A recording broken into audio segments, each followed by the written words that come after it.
Learning any kind of creative skill can be tough. Habits, consistency, motivation, feelings, they all just seem to get in the way. My name's Kanjon, and you're watching The Art Block, a Q&A about these things focused on art and learning to draw. We've got a big variety of questions sent in today, ranging from distractions to pressure to techniques. I'm excited to get into it. If you're new, you'll find more of this and other creativity tips all around my channel.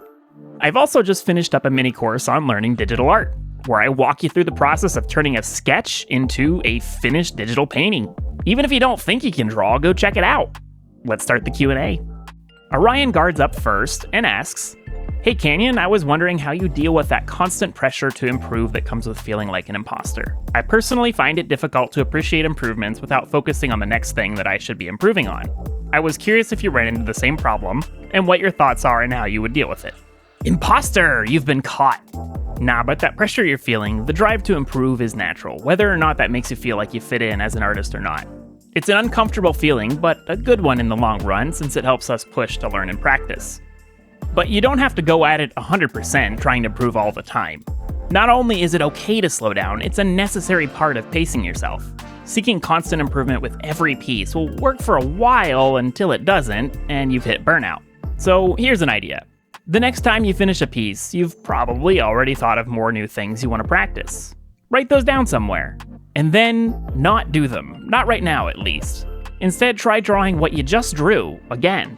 Not all the way and not even to improve on it, just some sketching and maybe light detailing or shading. And this is key. Don't show it to anyone. It's just for you. That act of drawing it again does a few things. For one, it's forcing you to slow down and appreciate what you've done by literally appreciating it and redrawing some of it. It gives you a break from that pressure by allowing you to draw something you're familiar with, since you've recently made it.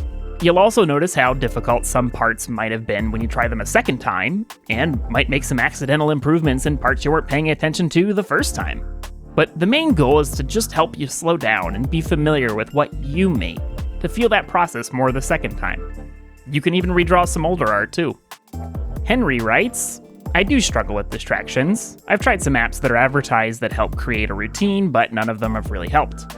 Also, I got a diagnosis of being on the autism spectrum, so I feel like this is a part of what makes me struggle. Any tips or recommendations would be appreciated, and have a awesome day." Ooh, yes. A lot of this is natural human nature. We all get distracted to some degree, and it's important to not get upset when that happens, but to recognize it, acknowledge it with a whoops, and guide ourselves back to what we want to do. I've got ADHD, I take meds for it, but even then I still get off track a lot and have to catch myself. You mentioned trying some apps out. Most of them don't work for me either, and I've tried a ton. They always seem really neat, but then I get lost trying to really get them to work for me and trying to redo my day-to-day. That, or I end up tuning out the notifications pretty quickly. What has worked for me is writing what I want to get done in a paper journal or on a chalkboard I have on the wall at home. For me, I think I like that because it's something physical, it feels more real, and it sticks in a space in my mind. There's also no way to get distracted by paper, unlike my phone. Plus it feels like drawing. Maybe there's a bit of that. But that's what works for me. For other people it will be different, for you it will be different. It might not always be the same thing either, and that's fine. Think about the things you already do each day, excluding the phone and things that could cause distractions if you can. Are there things you do consistently already? Can you keep a to-do list there too? Keep it simple. If it's sticky notes, that's great. If it's paper, that's great. A notebook you keep with you? Great. Don't try to over-organize in ways that others tell you you need to unless you really want to. On the autism side, if this is a recent diagnosis, remember that it doesn't actually change who you are. You're still you. It might help explain some things and give you hints about why your brain works the way it does, but don't let that label confuse you or stop you from doing what you want to do. Find advice from others with autism and see what organizational tricks they have, but don't be surprised if you have to keep looking and trying things. We're all different. Thobi, hey, I know you. Hi. When asked, what stops you from making art, sent in this list. Working a full-time job, leaving with no energy during evenings, and distracting myself with YouTube. Having an unorthodox drawing method of tracing 3D models requiring lots of setup and time. The mental block of not starting things for years is far too big. Once art is completed, having to share it everywhere and with everyone, and feeling the reward to be minuscule to the effort. Ooh, lots I get to poke at here. Yes. I'm not sure how much you meant to do this, but all 4 of these points tie back to one common theme, and I think that one of these is the key. Let's work through a few. First, the job. Yeah, I know it sucks to hear that, yep, we gotta work, and sometimes that work is so consistently draining that it's hard to do anything after. After a while drawing, I'm able to get to it as a way to relax, but it took a while to reach that point. What we want to do is make art feel less like a project and more like a small activity. Something that probably contributes to this project sense is in the mental block you mentioned. It's been years since I wanted to try this thing, or that skill, can I even do it anymore? Guilt settles in all too quickly. But the you of the past is not the you of now. You're a different person. Your interests have probably shifted a little. What makes you excited has shifted. How you spend your time after work has shifted. The you of today gets to try things out with the circumstances of today. If you want to draw, tell yourself that you're going to draw. It doesn't matter how you did it before, how long it's been, the today you is going to try drawing. It feels like a fresh start, and there's no need to avoid it. Let it be fresh. If you discover your old skills again, and you will, hey, neat. Okay, a lot of abstract thought. We're 2 points in. What's the theme? Time. Time spent, time not spent, time that feels memorable and time that feels wasted. Time is a huge pain for our motivation as humans because we always worry that a task will take too long, or that it's too late to try something, or that we won't be as fast as someone else. We can't pause time, but we can change how we work to use less of it. So let's figure that out. The 3D modeling thing. If you've set up a scene and modeled and traced it to round it out, there's nothing really wrong with that process if it made art, right? You made it every step. But not only does that process take a ton of time, it's also probably not helping you learn the skills you're after. Tracing builds skills very slowly, and you miss out on a lot of foundations of sketching. Learning and building these foundations helps tackle the time problem by making you faster, and helps tackle the energy and mental blocks by making it feel less stressful over time. That all works well in the long run, but in the short term, what can you do? Here's my suggestions. Take some past art you've made and resketch it without tracing on top. Have the art next to you, whether that's the original 3D scene or the finished piece. Draw it out with the lowest level of detail you can, just to get the broad shapes. You can spend a few moments looking at the art to see what those broad shapes are, but then set a timer for like a minute and scribble that out messily on paper. Then do it again, just a minute. Even better, divide that page up into small boxes and try to fit the drawings into those boxes. The small space and small amount of time helps limit the detail, and really, it can help with frustration. When you approach art day to day, try this same strategy, but with other random pictures. This is your study process, using other art or photos, drawing it quickly and repeatedly and messily.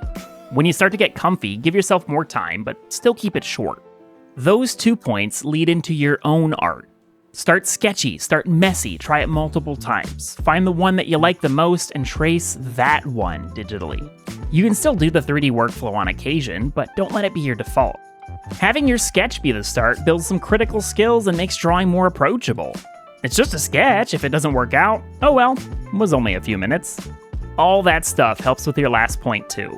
When comparing the time spent to the time reward, the trouble is often that ratio, yeah? And for small artists, it's rare to see a piece really get popular. If you make that ratio work in your favor, you'll feel more balanced. Quicker sketches, less effort, more fun to share. And honestly, people often seem to appreciate sketches a lot. The unfinished look has a life of its own.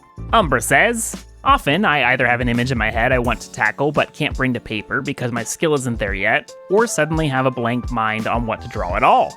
I know practice helps in the long run, but it gets really demotivating sometimes.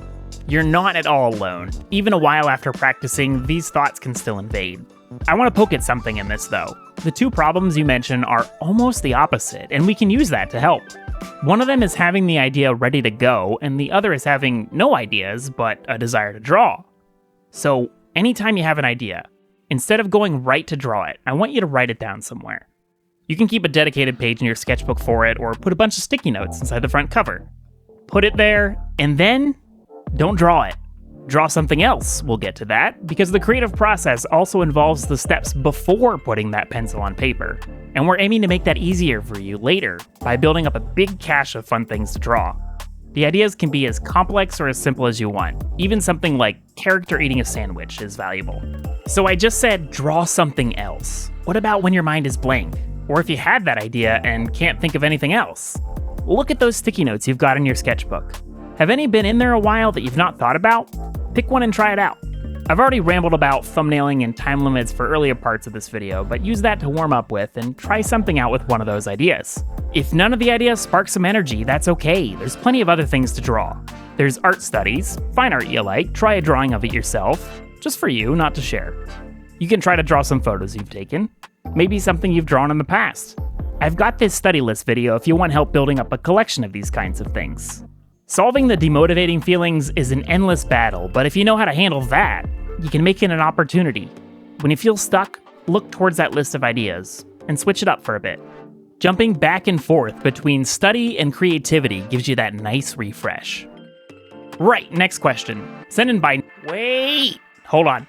We're gonna pause here because these videos end up being long and editing them takes quite a bit of time. The next half is almost done though. It's written, I just gotta do the video stuff. I'll post that in a couple of days, no long wait. I will see you then. For now, take care, enjoy your art pursuits today, and defeat those inner demons.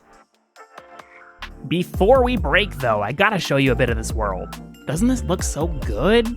It's called the Painted Chapter by Mojave, and it uses a new system called VRC Light Volumes by Red Sim for this fantastic shading. There's also no way to get this do consistently already. Can you keep a to-do list?